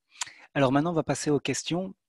Il y a deux possibilités de le faire. Je vais inviter ceux et celles qui sont capables de poser leurs questions de manière concise via le chat de suivre cette modalité-là, parce que ça nous permet d'aller beaucoup plus vite que de laisser la parole à chaque fois, ouvrir le micro, etc. Donc ceux et celles qui arrivent à le faire, posez vos questions via le chat et avec l'aide de Nathalie, on va les prendre dans l'ordre où elles apparaissent. Ceux et celles qui sont plus à l'aise à l'oral, parce qu'ils réfléchissent en parlant, c'est possible. J'en fais partie. N'hésitez pas à ouvrir votre micro.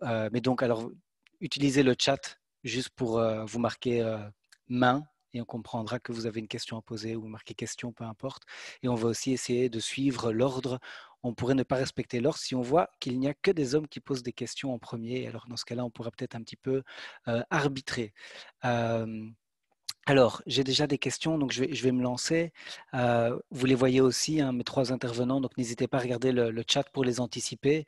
Mais Astrid, tu as été vite sur la fin, donc je peux peut-être te poser une question. C'était celle de Gérard qui demandait, est-ce que tu peux nous expliquer qu'est-ce qui a présidé à votre choix en matière du chiffre de 25% pour le paiement redistributif? Bon, ce qu'il y a, c'est que donc, on est obligé à un moment, donc il y a ces 4 enveloppes dont j'ai parlé. On voulait des éco-régimes ambitieux, donc environ 30%. Le maintien d'aide couplée, environ 20%. On va dire qu'on arrive à environ 50% du budget. Ce qu'il y a, c'est qu'on ne peut pas tout mettre dans le redistributif. Il y a les 30 premiers hectares, c'est assez peu. Il y a beaucoup d'exploitations en Belgique. Si on arrive à 100 hectares en élevage, pour faire un élevage relativement extensif, il faut au moins ça.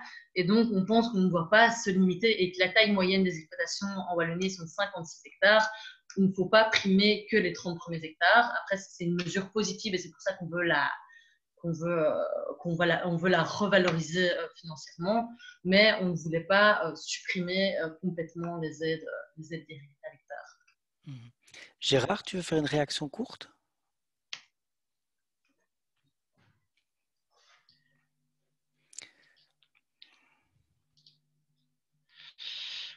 Je sais, pardon. Je ne sais pas si vous m'entendez. Oui, oui, oui. Oui, d'accord, très bien. Oui, non, mais Astrid a répondu. Hein, c'est effectivement un choix entre quel type de structure on favorise. Ma première réaction, il faudrait Mais si la moyenne est à 56 hectares, vous pouvez mettre la surprime jusqu'à 56 hectares aussi, hein. Et la question, c'est combien de pourcents on met et aussi quel est le montant de la surprime. C'est au moins aussi important quel est le montant de la surprime parce que actuellement le montant de la surprime il n'est pas assez élevé pour faire vraiment une différence. Et donc moi j'aurais tendance à dire il vaut mieux vraiment donner un paquet de primes, de surprimes aux premiers hectares et un surprime assez élevé, parce que les grandes exploitations qui ont 100 hectares, elles l'ont aussi forcément la surprime sur leurs premiers hectares. Donc après, c'est un choix politique. Et aussi en termes de négociation, si vous arrivez à la négociation sur le PSN ou Wallon en disant on veut 25%, vous savez que vous allez avoir moins que ce que vous demandez, donc il faut demander plus que ce que vous peut-être espérez avoir. C'est juste très rapidement. Petit tips de marchandage par Gérard Choplin. Ouais. Alors, je suis toujours les questions. Je vais poser une question avant de donner la parole à Philippe Barret. Je vais poser la question d'Anne-Laure qui demande, et peut-être que c'est pour Monica, quel levier il nous reste pour peut-être essayer de réassurer une cohérence des politiques entre le Green Deal et le pacte? Parce que là, on a bien vu, tu nous as montré qu'il n'y en avait pas. Mais est-ce qu'il y a des leviers qui nous permettraient de réemboîter le tout? Ben, en premier lieu, maintenant, il y a les trilogues qui sont en cours. Donc, évidemment, la commission, ils vont défendre leur stratégie qui vient de sortir. Ben, déjà, il faut réfléchir au fait que c'est deux commissions différentes, hein. Les personnes qui ont fait la proposition de la PAC il y a 2 ans et demi, la commission a changé entre-temps et entre-temps, donc, la nouvelle commission a donc fait la proposition du Green Deal. Donc, voilà, juste de garder ça en tête quand on pense peut-être à une incohérence entre ce qui s'est fait à la base en 2018 et ce qu'on a maintenant en termes de stratégie sur la table. Après, la nouvelle commission ne va pas aller contre complètement l'ancienne commission non plus. Donc, il y a quand même une solidarité entre collègues. Mais ce qu'ils peuvent faire maintenant, c'est au moment des trilogues de essayer de pousser et exercer donc de l'influence politique, faire de la pression sur le Parlement et le Conseil, ce qui se fait déjà. Donc, apparemment, dans le courant du mois de novembre, il y a Timmermans qui a participé au trilogue, ce qui est quelque chose qui est ce qui n'est pas conventionnel. Donc, normalement, il ne participe pas directement à ce type d'échange. Donc, ça veut dire que c'est quand même un signal politique que c'est important pour la Commission et c'est vraiment leur priorité pour l'instant d'essayer de pousser ça. Ceci dit, voilà, on n'est pas du tout sûr du résultat et c'est clair que ça sera un compromis politique. Donc, il ne faut pas non plus être trop faire confiance à ça. Donc, voilà. Mais bon, c'est un levier. Deuxième levier, c'est le plan stratégique PAC. Donc, on a dit que tous les États membres vont devoir développer des plans stratégiques qui vont devoir être approuvés aussi par la Commission. Et la Commission va normalement contrôler qu'il y ait une cohérence avec les Green Deal. Mais à nouveau, c'est quelque chose qui a été écrit dans le Green Deal, mais ce n'est pas repris dans la proposition de règlement de la PAC. Donc, il n'y a pas vraiment un cadre juridique qui nous assure que ça va être contrôlé, mais c'est un autre levier qui peut être utilisé dans les prochains mois. Ok. Je vais demander à Martin de répondre à la question de Manu, parce que tu as déjà répondu au début de l'introduction sur les deux réformes en fait. Et donc il y a une question de Manu, est-ce que du coup la réforme actuelle c'est de 2023 à 27 ou c'est pour 7 ans? Et je vais laisser la parole à Philippe Barret pour exposer sa question et préciser à qui il la pose. Alors, la réforme dont nous parlons actuellement s'appliquera de 2023 à 2027. Voilà. Et juste pour rajouter un tout petit point à ce que disait Monica à l'instant, il semblerait que la Commission prenne une position beaucoup plus offensive qu'espérée dans les recommandations qu'elle fait aux États membres pour la rédaction des plans stratégiques nationaux, notamment en introduisant des références aux objectifs du Green Deal, etc. Ce qui est limite, bon voilà, enfin, elle prend des libertés peut-être, mais dans le bon sens, avec le droit. Donc, on peut au moins voir que cet acteur-là veut en tout cas envoyer ce type de signal. Maintenant, les États membres, c'est autre chose. Philippe, la parole est à toi. Là, tu es en mute, il faut te démuter. Oui, mais c'est une souris qui est capricieuse, elle glisse pas vite. Et merci d'abord à tous les trois et à l'organisation, parce que c'est vraiment super bien. Et donc, je suis aussi demandeur si à un moment il y a la vidéo, notamment pour mes étudiants, parce que je pense que c'est le genre de synthèse vraiment très utile. Bon. Par contre, je suis un peu déçu par Martin, parce que d'habitude, il me remonte le moral, mais là, il me l'a complètement cassé, donc ça ne va pas du tout. Et donc, ma question, elle est chez lui plutôt, c'est que je trouve que tout ce qu'on a dit ici semblait quand même très, très centré agriculteur. Donc, j'ai compris du discours de Martin que le problème n'était pas au niveau des agriculteurs, mais était au niveau du système agroalimentaire et de la chaîne de valeur. Or, il y a une espèce d'incohérence de l'autre côté, si je peux me permettre, de toujours travailler sur la dimension agricole et jamais travailler sur la dimension chaîne de valeur.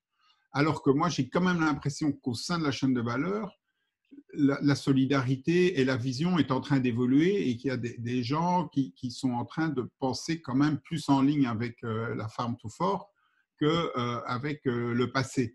Et qu'il y en a qui ont compris que même si ça ne craquait pas cette fois-ci, ça craquera la prochaine fois. Donc ceux qui sont sur le long terme, ils sont dans une vision où ils doivent anticiper du long terme, ils ne vont pas le dire par solidarité avec leurs copains. J'espère que j'ai été clair. Donc la question c'est, pourquoi mettre tant d'énergie sur les aspects plutôt agriculture, primes, etc., alors qu'on sait que ce n'est pas là que ça coince? Merci pour cette question. C'est une question que je pourrais poser aussi, en fait, parce que pour moi, la raison pour laquelle on continue à perdre cette bagarre entre les agriculteurs et les environnementalistes, pour résumer à l'excès, est précisément parce que cette question est très mal posée. Parce qu'on laisse effectivement les acteurs intermédiaires de la chaîne de valeur, on ne s'y intéresse pas, parce qu'on laisse les agriculteurs seuls face à la question commerciale, ce qui est complètement con, pardon. Et surtout parce que, vous savez, il y a un point dont on n'a pas parlé encore maintenant, c'est que tout ceci se passe en pleine crise Covid, enfin en pleine pandémie, avec la crise économique que tout le monde ressent déjà pour les plus pauvres de la société ou craint pour les moins pauvres, ou en tout cas ceux qui sont dans des métiers un peu plus protégés. Dans les arguments qui ont été mis en avant par les gouvernements nationaux pour justifier leur position, c'était on ne peut pas toucher au prix de l'agriculture. Et ça, il faut reconnaître que c'est un argument très, très sensible. Le prix des denrées agricoles pour les consommateurs est une variable politiquement explosive, elle l'a toujours été. Et ça reste le cas aujourd'hui. Il faut se souvenir du rôle de l'explosion des prix du blé dans le déclenchement des printemps arabes, par exemple, en 2008-2009. Donc, le problème, et on doit reconnaître ça. On doit reconnaître que alors ça paraît injuste, mais en proportion, la part de dépenses pour l'alimentation, l'agroalimentaire dans les ménages en Europe, en moyenne aujourd'hui, c'est 12%. C'est un moins, disons, historique. On n'a jamais dépensé aussi peu d'argent pour l'agriculture, pour se nourrir en Europe en moyenne aujourd'hui. Alors le problème, c'est que ce n'est pas pour ça que les gens ont plus d'argent. Au contraire, l'endettement privé augmente, etc. Parce que, essentiellement, tout cet argent-là, il est parti dans la bulle immobilière. Que ce soit d'ailleurs la bulle immobilière du foncier agricole, que Astrid connaît certainement très bien, que la bulle immobilière auquel on est tous confrontés en tant que citoyens quand on essaye de se loger quelque part. Et donc, ça ne va pas forcément faciliter la résolution du problème auquel on est confronté, mais je pense qu'encore une fois, on ne peut pas résoudre la question de la durabilité des pratiques agricoles sans la question commerciale et sans les consommateurs. Et en même temps, on ne peut pas faire peser uniquement sur les épaules des consommateurs cette responsabilité-là. On le sait déjà depuis longtemps, ça crée une agriculture de niche, ça donne une agriculture à deux vitesses entre l'agriculture bio d'un côté ou de label et les grandes cultures de l'autre, qui n'est pas viable écologiquement. On sait très bien que les écosystèmes fonctionnent par continuité, on peut pas, et que si on les fractionne, ils dépérissent même quand on est dans des écosystèmes protégés. Donc, le gros problème de cette PAC, vraiment, c'est qu'on est vraiment là dans un cas d'école où la compartimentalisation des politiques publiques empêche leur résolution. Et moi, à l'époque où je travaillais sur l'eau, c'était il y a plus de 10 ans, j'avais trouvé que c'était un enjeu, c'était un outil génial pour ça, parce que l'eau, ça transfère, ça irrigue toute la société. Et que, par exemple, vous avez toujours ce cas d'école de Munich qui a commencé dans les années 70 à rémunérer les agriculteurs autour des points de captage pour arrêter de polluer, et à qui ça a coûté beaucoup moins cher de faire comme ça que de payer pour la dépollution sur 30 ans. Donc, il y a un moment où il y a aussi, en termes économistes simples, des arguments très forts à utiliser pour juste rémunérer les agriculteurs davantage pour protéger les biens communs.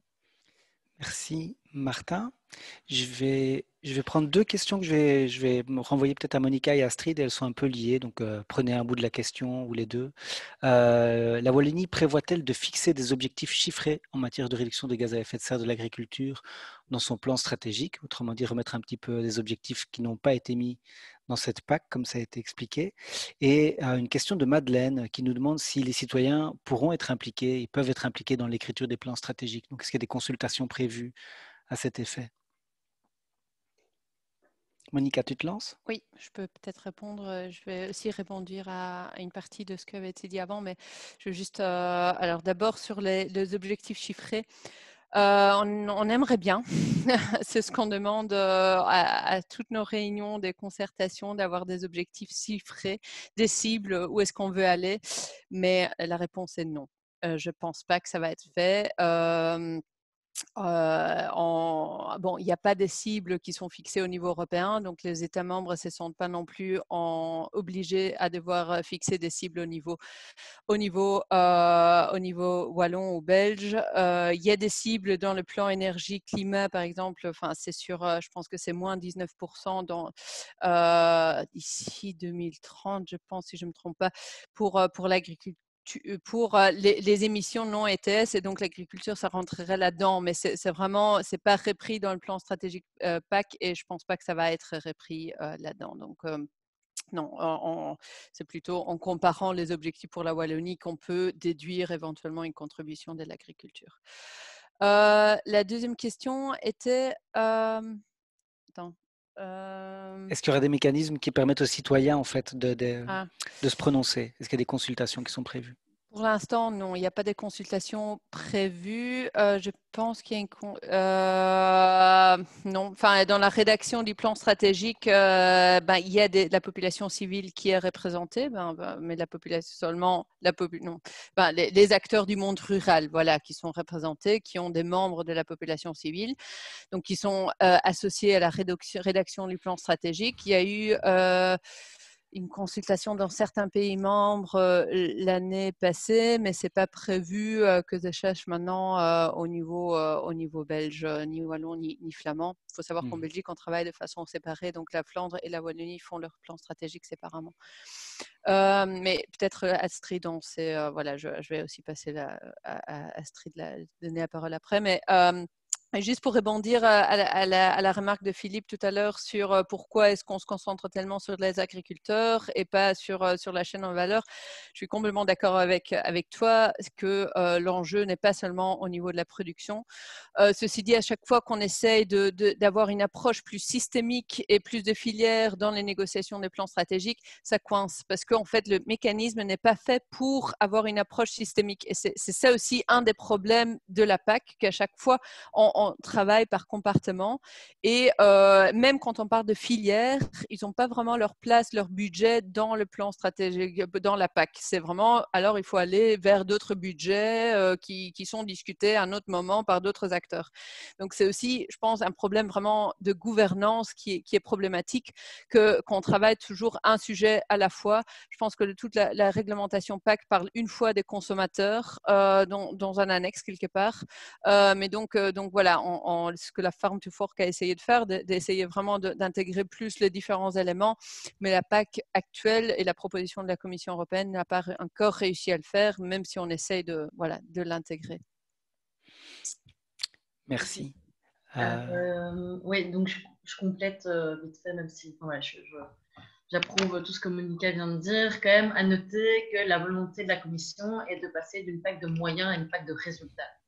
Et ça, quand même, dans la négociation, on nous en parle beaucoup, c'est-à-dire qu'ils veulent, enfin, par exemple pour les éco-régimes, qu'on puisse avoir des résultats tangibles par rapport aux actions, enfin tangibles par rapport au climat et à l'environnement, par rapport aux actions qui seront mises. Donc, voilà. Après, ça peut poser des problèmes parce que quand on parle résultats, les résultats ne sont pas toujours liés uniquement à l'action de l'agriculteur, mais peuvent être influencés par le climat, par plein de choses. Donc, ça pose des soucis, mais il y a quand même cette volonté d'aller dans cette logique-là.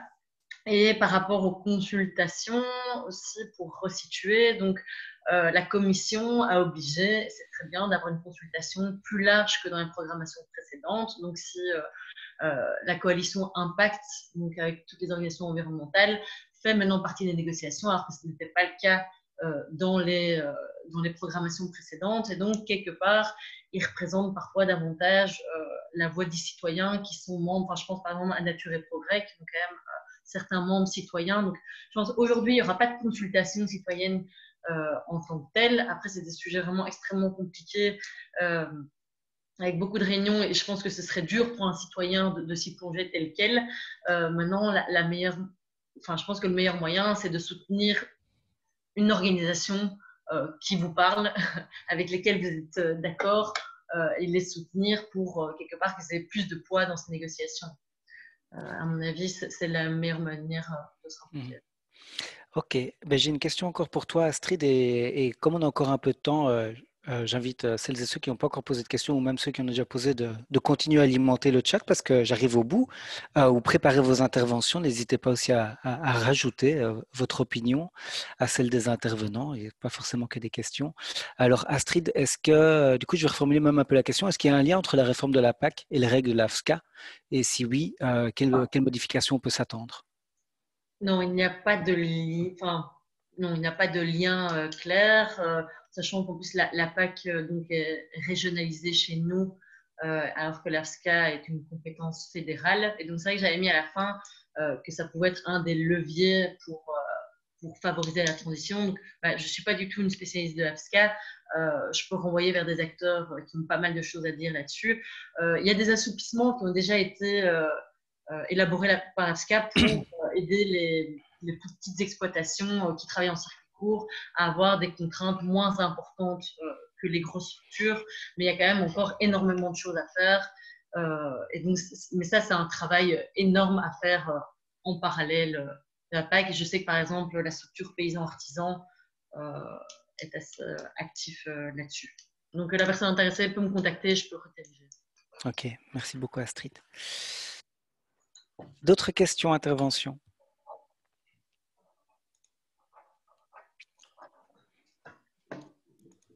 Si pas, je peux relancer aussi. Oui. Pardon, s'il n'y en a pas, j'en avais posé une petite dans le chat tout à l'heure, c'est une Oui, question c'est vrai. technique. Et au niveau des outils, des pratiques qui peuvent être éligibles au niveau des éco-régimes, au niveau du Parlement et du Conseil, alors ça a été vraiment... Bon, enfin, je vais faire court, mais ils ont vraiment fait des listes très très longues avec plein de choses qui, a priori, n'ont pas grand-chose à y faire, comme par exemple l'utilisation de drones, parce que tu comprends, si on est plus précis, alors on utilise moins de pesticides, donc c'est écologique. Bref, je sais pas, je suis pas très au clair sur quel est le statut juridique de ça. Est-ce que vous aurez l'opportunité, par exemple, de proposer des listes plus courtes, ne contenant que des pratiques a priori favorables à l'environnement, comme je parle de l'agroforesterie ou ce genre de choses. Et si je complète la question de Martin, je suppose que ça veut dire, est-ce qu'on pourrait voir dans les plans stratégiques régionaux le fait en fait de réduire et de mieux baliser les éco-régimes du coup, en suivant cette logique-là? Oui. Je peux commencer, Monica me complète. Il y a vraiment une grande marge de manœuvre qui est offerte aux États membres et dans notre cas à la région pour définir ces éco-régimes. Donc, il y a des balises, en fait, il y a des propositions parce que c'était une nouvelle enveloppe et c'était extrêmement flou au départ pour les États membres. Ils ont demandé quelque part d'avoir des exemples et de savoir un petit peu qu'est-ce que la Commission avait en tête. Donc, ces exemples ont été faits. Au niveau de la région, là, l'administration, parce que pour l'instant, les négociations se feront avec l'administration et pas encore avec le cabinet, ils nous ont fait toute une liste de propositions. Et je vous rassure, pour l'instant, il n'y a rien qui va dans des systèmes de drones, etc. Et je pense, et j'espère, en fait, j'ai pas envie de m'avancer, mais qu'on ne se perdra pas dans ce genre de fausses mesures au niveau de la Wallonie. Mais donc, tout ça, là-dessus, c'est là, il y a de la marge de manœuvre, il y a des moyens de pression possibles au niveau de la région pour ne pas tomber dans ce genre de mesures complètement absurdes et pas du tout favorables. Monica, je te laisse compléter. Oui, je confirme tout à fait ce qui a été dit par Astrid. Donc, nous, on suit le processus wallon de près. Il y a mes collègues ici au EF qui suivent le processus en Flandre. Et donc, en tout cas, on sait très bien, il n'y a pas de définition non plus d'agriculture de précision, donc ça ne m'étonne pas du tout qu'il y ait vraiment tout et n'importe quoi qui est un peu listé au niveau européen. Et donc, tous les États membres, ils ont clairement la liberté de adapter la liste, ne pas utiliser la liste, prendre la liste et la changer complètement. Donc, ils ont toute la liberté possible et imaginable. En Wallonie, à l'occurrence, on n'en discute pas du tout. Donc, ce n'est pas du tout un sujet qui est sur la table. C'est surtout parce que, voilà, évidemment, on veut pousser pour une réduction absolue de l'utilisation des ressources et pas seulement une réduction ou une efficacité augmentée de eco-efficiency qui est plus prônée par certains pays. Donc ça, évidemment, les coefficients, c'est plus une thématique qui sera plus débattue au niveau flamand. Mais en tout cas, au niveau wallon, c'est pas sur la table pour l'instant. Ok, merci Monica. Évidemment, maintenant, les questions commencent à pleuvoir un peu plus. Il nous reste une dizaine de minutes. Je vais essayer de les centraliser. Je vais en centraliser deux. Il y a d'abord Philippe qui nous demande en fait qui traîne les pieds au niveau du Conseil européen. Et c'est vrai que c'est une question intéressante parce que ceux qui se posent aussi la question au niveau des parlementaires, on a assez bien documenté ça dans les articles qu'on a écrits, de savoir qui a voté quoi. Et en résumé, pour rappel, en Belgique, même les députés socialistes en fait n'avaient pas vraiment suivi les lignes du SND au niveau européen. Donc, ils avaient voté un petit peu à l'encontre de la direction de leur parti. Mais c'est vrai qu'au niveau du Conseil, c'est quoi en fait c'est qui les pays qui bloquent le plus et qui sont les plus conservateurs? Quid de notre ministre belge au niveau du Conseil? Et je vais articuler cette question à une autre question de Nadège qui demande en fait est-ce qu'il y a encore une chance de voir le mouvement Wide Road de Cap aboutir? Martin, moi personnellement, j'ai moins de connaissances sur les négociations au Conseil. Est-ce que... Oui, je ne sais pas si Monica, tu veux répondre. Je peux donner plus de détails sur la Belgique si tu veux, mais ça je veux bien, parce que pour le coup... Ouais, très bien. Voilà. Alors, une observation quand même, c'est que le Conseil, par définition, on ne sait pas très bien ce qui s'y passe, et c'est bien dommage, parce que c'est là que la plupart des décisions se prennent par les gouvernements nationaux au nom de leurs intérêts nationaux respectifs. Donc, c'est évidemment très, très pratique pour les gens qui ont l'oreille des ministres de l'Agriculture nationaux, qui sont, comme vous savez, vous et moi. Au niveau du Conseil, on a des cas de conflits d'intérêts majeurs qui ont été magnifiquement décrits dans une série d'enquêtes parues en septembre dernier, je crois, ou c'était déjà l'année dernière dans le New York Times, où on voit que, par exemple, le Premier ministre tchèque, par exemple, Andrej Babiš, est lui-même le principal propriétaire du plus gros conglomérat agroalimentaire du pays. Il a fait sa fortune avec les subventions PAC et les subventions pour le biodiesel, avec la culture du colza. Parce que simplement, il a racheté à très bon prix tous les anciens kolkhozes, enfin les anciennes structures de production communistes qui étaient des énormes exploitations. Et c'est un peu le problème auquel on fait face d'ailleurs, c'est que dans beaucoup de pays d'ex-Europe de l'Est, que ce soit l'Allemagne de l'Est, la Hongrie, la République tchèque, la Pologne, il y a peu d'agriculture familiale. La Roumanie et la Bulgarie, c'est un peu différent. Mais dans ces grands pays des plaines du Nord, on a vraiment des énormes exploitations qui, du coup, sont très, très compétitives, très concurrentielles, et sont l'objet d'une concentration non seulement des terres, mais du pouvoir. C'est-à-dire qu'on voit qu'en Hongrie, par exemple, faut voir que la Hongrie a déjà fait savoir, par la voix de son ministre de l'Agriculture, qu'elle s'opposerait absolument, et qu'elle poserait son veto à toute mesure obligatoire de réduction des pesticides, comme semble l'envisager la stratégie de Farm to Fork, par exemple, ou biodiversité. Donc, on se prévoit des lendemains pas drôles, parce qu'il faut l'unanimité sur un certain nombre de ces questions-là. Donc après, écoute, l'Allemagne, on est sous présidence allemande. La ministre de l'Agriculture allemande préside les débats, Madame Julia Klöckner.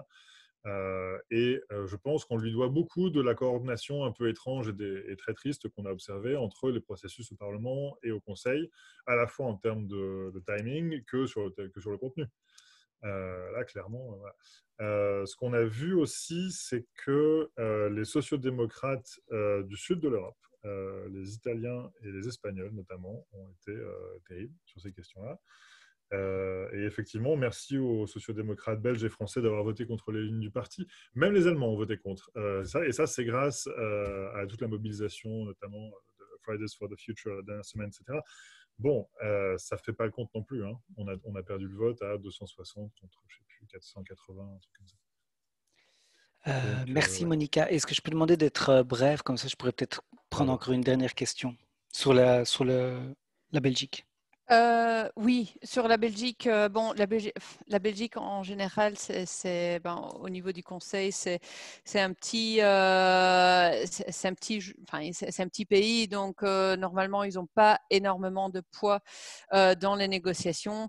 Et souvent aussi, c'est des positions où ils doivent se mettre d'accord d'abord entre Wallonie et Flandre. Donc voilà, c'est pas toujours évident. Déjà, c'est des positions qui sont pas visible, mais parce que c'est pas public, mais c'est clair que nos ministres de l'agriculture, donc avant les élections et après les élections, donc c'est Schaufliger, Collin et puis Krevits et Borsu qui participent donc aux réunions du Conseil, et c'est leur cabinet qui approuve les positions de la Belgique. Ok, merci. Alors là, maintenant, je suis trop noyé sur les questions, mais il y a aussi des interventions. Je vois qu'on a déjà répondu à Xavier qui posait une question. Donc, je vais en prendre une dernière, si je vois. Moi, je peux répondre pour les plans stratégiques. Il y avait une question. Oui. Ils sont déjà en cours d'élaboration dans tous les pays membres, donc c'est assez compliqué d'un point de vue timing aussi parce qu'on n'a pas encore tous les cadres européens et en même temps, ça fait déjà 1 an qu'on travaille sur les plans stratégiques au niveau national. Et normalement, ils vont devoir les terminer d'ici juin et après, il y aura une phase d'ici juin ou au plus tard la fin de l'année prochaine. Et puis, ça va être revu par la Commission européenne. Donc, c'est plus ou moins ça le timing au niveau national. Ok. Moi, je me permets, et après on arrête, mais il y a une question qui a été posée par rapport aux petits maraîchers. Et c'est vrai que je ne l'ai pas évoqué. J'ai hésité, mais avec le temps, voilà, je ne l'ai pas fait. Il y a un régime qui s'appelle le régime petit agriculteur qui est prévu qui a été prévu par la Commission. En fait, il était déjà là dans la programmation précédente, mais il n'avait pas été mis en place en Wallonie. Donc, nous, au niveau de la FUGEA, on demande sa mise en place et je pense qu'on sera soutenu notamment par les organisations environnementales. Et de nos contacts avec le ministre Borsu, j'ai l'impression que c'est en bonne voie. Donc ça pourrait être quand même une bonne avancée pour vraiment les maraîchers ou les personnes qui sont vraiment sur petite surface. Ok. Merci. Je voyais qu'on parlait de la question de Nadège, mais je crois qu'on a répondu plus ou moins entre les lignes sur le White Road de Cap. On est un peu pessimiste que ça puisse véritablement aboutir, ce mouvement-là, et que la Commission revoie sa copie. Le trilogue a déjà bel et bien commencé. Donc voilà, moi, ce que je disais, je pense que c'est important de continuer à faire vivre ce hashtag et ce message-là, parce que c'est une manière de montrer notre désapprobation et qu'il faut agir sur les deux plans, tant celui-là que maintenant au niveau des régions, essayer d'opter d'obtenir un maximum en termes de plans stratégiques pour essayer de faire en tout cas de la Wallonie, de la Flandre, en tout cas de la Wallonie, une région qui est un peu leader et qui est assez ambitieuse et qui montre l'exemple au reste des régions au niveau de l'Union européenne. Encore une minute pour remercier vraiment sincèrement mes intervenantes et intervenants, parce que je sais que vous avez des agendas super chargés. Justement, cette réforme, elle est toujours là et vous êtes sur le front. Donc, merci d'avoir consacré du temps pour éclairer les différentes personnes qui étaient là. Je pense qu'il y avait des personnes qui n'avaient pas forcément entièrement besoin d'éclairage. J'ai envie de remercier aussi justement les personnes qui nous ont rejoints et qui sont des vieux de la vieille, si je puis dire. C'était intéressant de voir la diversité, en tout cas, qu'il y avait dans ce webinaire au niveau des participants. Donc, ça montre que je me trompais dans l'introduction. La PAC, puisqu'on était une soixantaine à un moment, la PAC, c'est un sujet qui intéresse quand même, en tout cas, où les gens veulent mieux comprendre. Donc, je pense qu'on ne va pas s'arrêter là. C'est peut-être un des rôles du CNCD, c'est justement de partager l'information entre différents mouvements. Donc voilà, on va continuer à suivre le dossier. N'hésitez pas à nous poser des questions, à nous contacter. On va partager les présentations qui ont été faites. On va trouver un moyen de vous les partager. Moi, je suis nouveau au CNCD, donc je dois voir si j'ai vos adresses mail ou si je vais savoir mettre ça en ligne facilement. Si vous ne le recevez pas via email, n'hésitez pas à m'envoyer un email à moi pour me demander tout ça, pour vous trouver mes contacts sur Internet, mais je le note dans le chat juste avant de couper aussi. Et donc voilà. Merci à Nathalie qu'on n'a pas entendue, mais qui était à mes côtés pour gérer la technique de ce webinaire. Il ne me reste plus qu'à vous souhaiter une excellente soirée et à très bientôt, peut-être certains d'entre vous même le 8, puisque Manu parlait d'une action qui aura aussi lieu par rapport à la PAC. Le 8 décembre, vous trouvez les infos sur Facebook ou sur le site du RESAP, luttepaysanne.be. Très bonne soirée à tous. Merci à tout le monde. Merci pour l'invitation. Merci beaucoup. Au revoir. Merci beaucoup et pour les questions aussi. Merci. Merci.